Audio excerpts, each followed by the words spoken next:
Hey everyone, welcome back to the channel. So today I got a clarification video.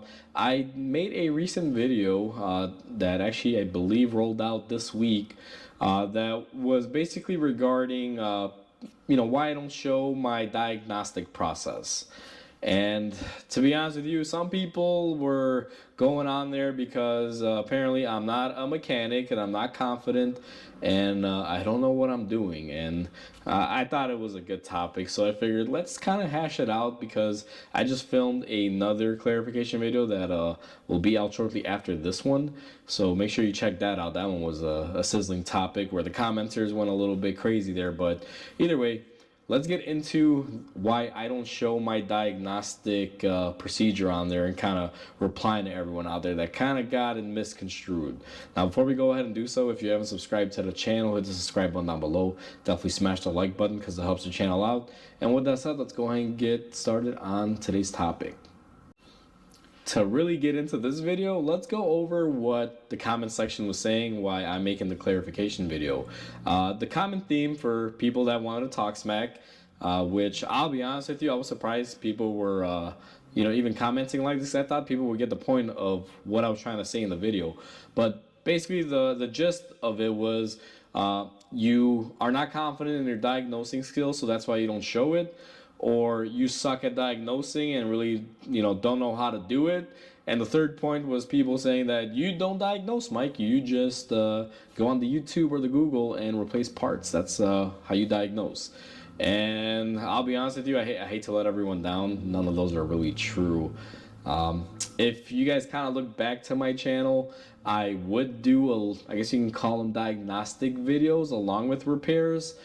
And I mean, this is the thing, guys. It's my channel, Now, I make this channel to share content with everyone out there because I want to be able to share what I want to share, and hopefully you guys find it interesting and you watch it. I mean, that's how it works.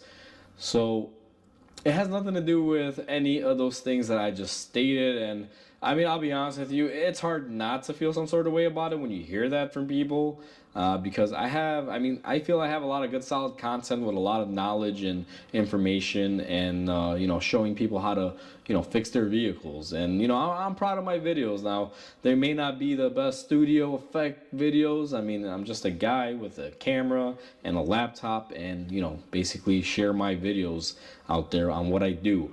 So I get it, my videos aren't the greatest theatrically, but I feel like my content is pretty good, and it gets you what you need. So the main reason, again, why I want to make this video is to clarify. So for me, the reason why I don't like to share diagnostic videos is because if you look at early in my channel, when I first started off a couple years ago, I would make the diagnostic process of how to find the issue and then fixing the issue. And I just feel it was too lengthy of a process, at least for me. I mean, I own and operate a shop. I am the only worker here. I'm the mechanic, the service advisor, the parts manager. I mean, I do everything. I feel like making a diagnostic video or filming the diagnostic portion it makes the videos too lengthy, and they're I guess you say much more difficult to edit, and they're longer videos which just take more time, and to be honest with you, I know this because I've done this in the past, where if I'm looking for something relevant and information, if let's say there's a video on it, what I do is I'm not going to sit there and just go through everything, and it's a common thing, we all do it. We'll just kind of skip to where we need to be at. So if let's say you're here to watch a brake video on how to replace pads and rotors in your vehicle, and I'm sitting there explaining to you for about 10-15 minutes of why I'm replacing the brake pads on this vehicle and why it failed, which again, these types of videos I don't believe exist, because I've never really seen one on YouTube where someone gets deep into the theory of why brake pads were low on that specific brake job. But just as an example, I feel like if I spend 10-15 minutes explaining that diagnostic process or showing you how I achieved to get to the level of we need to replace pads and rotors to it, one, might scare you off, secondly, might bore you, or thirdly, you're just going to do what mostly everyone does, just going to skip to the parts that you need. So in my head is, why should I explain things and make it overly complicated and scare people off? Possibly. Why should I, make it to the point where I'm just making the video super long for no reason, I could just cut to the point and just show everyone what we need to show them and what they're here for, which is the repair side of it. Now, there's a lot of channels out there that do diagnostics and repairs. One of my, many favorites, I've watched them for years, and I'm gonna call him the OG of YouTube, even though I'm sure there's other channels. But South Main Auto, Eric O, he's been around for a long time. He has a excellent flow of showing the right amount of diagnostics along with the repair, and that's a great skill. It's really, really good, to say the least. However, for me, I just can't do that because I don't think I can produce a video like he can, where I'm showing the diagnostics like that, because I'll think in my head like, oh, am I showing enough? Am I not showing enough? Maybe I skipped a crucial part, and is it even needed? This is just my thought process. And for me, to be quite honest with you, since going back to what I said earlier, it's my channel and I put out content that if you like, you watch it, and it's a mutual thing where we, both get something out of it. I really want to focus my channel on helping people do repairs. Most people realistically don't really care about the diagnostic. They may have a, let's say, brake issue. They want to replace pads and rotors, and they just want to know how to do that. So that's what I'm giving to people. I'm just cutting straight to the point and getting down to it. That's kind of the main reason why. And don't get me wrong, there's a lot of channels that do it good. I mean, I've watched Eric O, South Main Auto. I've watched Scanner Danner for many, many years, Pine Hollow Diagnostics. Some of those channels are more diagnostics, like Pine Hollow is really more of just showing you how to get there and what the repair is going to be. Many of his videos don't really share the actual repair, or don't show it into great detail. And I feel like that's where I want to be, at showing those details of the repair.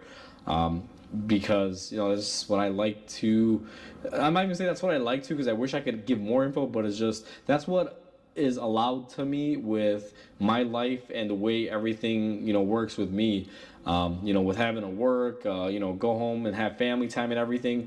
I feel like I am really good at just making the repair side of it, and I can do those quick and effectively and get that video out for everyone to enjoy.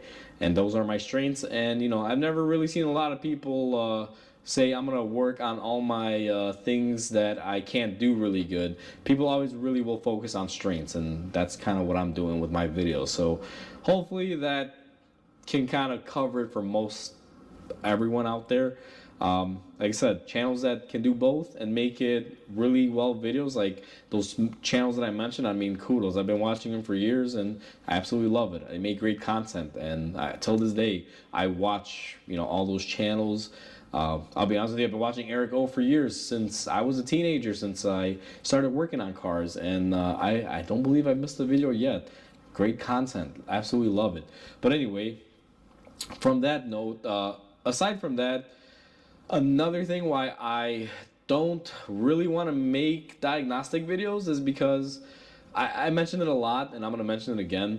You may not have the same approach to the diagnostic that I would. Like some people will find there's a burnt light bulb, or let's say a light bulb's out, they'll go and change the light bulb first. Some people will check the fuse. Some people will want to dive and rip the harness apart and check it for powers and grounds. Hey, do it however it's easier for you. However, I do it my way, you may do it your way. But the biggest thing is this: when you make videos on YouTube, people watching the video may not have everything that I have here in the shop. I mean, let's say we have a evap leak code. Let's say a vent valve is bad.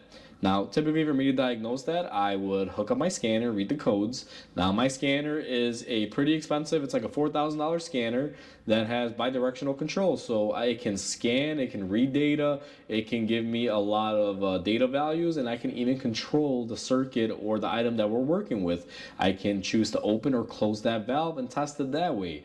On top of that, I may want to pair my scanner that I'm using with my smoke machine and hook that up in conjunction. Now, if you have a small evap leak on your vehicle and you want to diagnose it, or let's say replace a part or at least as like a common failure, are you gonna go out and buy a $4,000 smoke machine? I'm sorry, a $4,000 scanner and maybe a $1,000 smoke machine, or even let's say you go on Amazon and get the cheapest of the scan tool that can do that sort of capabilities like the big scanner can, and get a cheap smoke machine to test it out. I mean, you're still talking about a couple $100 worth of parts, or sorry, equipment versus, a couple thousand like I would have here at the shop. But that's the takeaway. I mean, I never want people to feel obligated that they need all this equipment and stuff that I use to make diagnosing easier for me, because trust me, you can diagnose without having tools to an extent.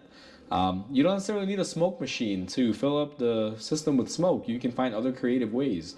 I mean, heck, I work with some people where they use a lot of unconventional things like cigars to fill up a system with smoke. Can you do it? Yes. Is it the most efficient? Probably not. But more than one way to do it. Would I recommend it? Probably not, because I mean, at least for me, in a shop where I might have 3, 4 diagnoses a day for like evap leaks, which I've literally had days or weeks where it's just evap codes, and I'm smoking cars out with my smoke machine, testing them, using my scanner, things like that. And I just feel like I don't want to put it on anyone like, hey, you got to have these tools to do it, because even though I know ways to do it without those tools, realistically, I run a business here, and these cars that I'm showing you on video are, cars that have due dates when they should be repaired and out of the shop, and they have certain time frames that I got to work with. It's not really effective for me to sit there and show you how to do it using, let's say, filling up your evap system with smoke using a cigar. Not really practical, because one, I don't smoke, and secondly, I don't got time for that. Like, it would just be completely, that's not what my aim is. So different channels have different goals and different ways. I mean, you could have 5 different automotive channels, and each and one of them is different. One's going to be your backyard guy that just does stuff like the old school way by taking a cigar and filling up that system up with smoke to find his leak. Or you might find a channel that has the equipment that does it. And then you might even find channels that have like crazy amounts of equipment that don't even have to go through the smoke test. They'll literally like measure to the decimal point how much flow is going through that motor to realize that that flap isn't opening or it's leaking. So again, many different ways to do it. Different sets of tools that you can have to take your life from complicated to easier, to where you don't even have to lift a finger and you can find out the problem. And like I said, different levels to being a mechanic. I don't want people watching the videos to feel like they have to be on my level. So it's just easier for me to just show people how to repair their cars. And if it's something that is a common issue, normally I'll share that. So, I mean, these are kind of the reasons why I do what I do and how I do it. So I'm sorry to let down all the people that were talking smack, or haters, if I can even call you that, because hopefully you guys aren't hating on me. Maybe it's more just like I'm gonna be a keyboard warrior and say some stuff that is probably not true, but I'm gonna say it anyway because I can. I get it. It's YouTube. Hey, more than welcome. Feel free. Love the comments. Whether you love me or hate me, I love reading the comments on both sides, and I'm pretty active there. I will rebuttal you if I feel you're wrong, which I do quite often.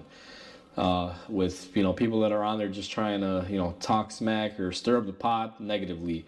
I want to try to keep this channel positive, guys. I'm not here to argue with people or say the least, but I will warn you, and I've said this before, that if you get on my comment section and you're sitting there talking smack, I will reply to you. Just let it be known. I've said it before, and I'll keep saying it. I'm not gonna sit there and just ignore it. If it's something that is truly like wrong, or I find it to be like incorrect, I will rebut it. But either way, that's pretty much it. So once again, sorry to let down all of my haters or people that want to write down negative comments. Sorry, I'm not what you thought, but I mean, again, I'm not gonna say I'm great. I'm not gonna say I suck at it. I'm just gonna say I have a shop, I have equipment, I have tons of cars that come in here, and a lot of customers that come in with an issue and they leave out of here happy, and I don't really get comebacks that often. So whether you feel I'm a good diagnostic technician or not, well, I don't really care. That's up to you. Do you think what you want to think. I'm just here to share my information of how I like to do things. So we'll leave it at that. So like always, comment, like, and subscribe because it definitely helps the channel grow. I hope everyone has a wonderful day, and I'll catch you on the next video.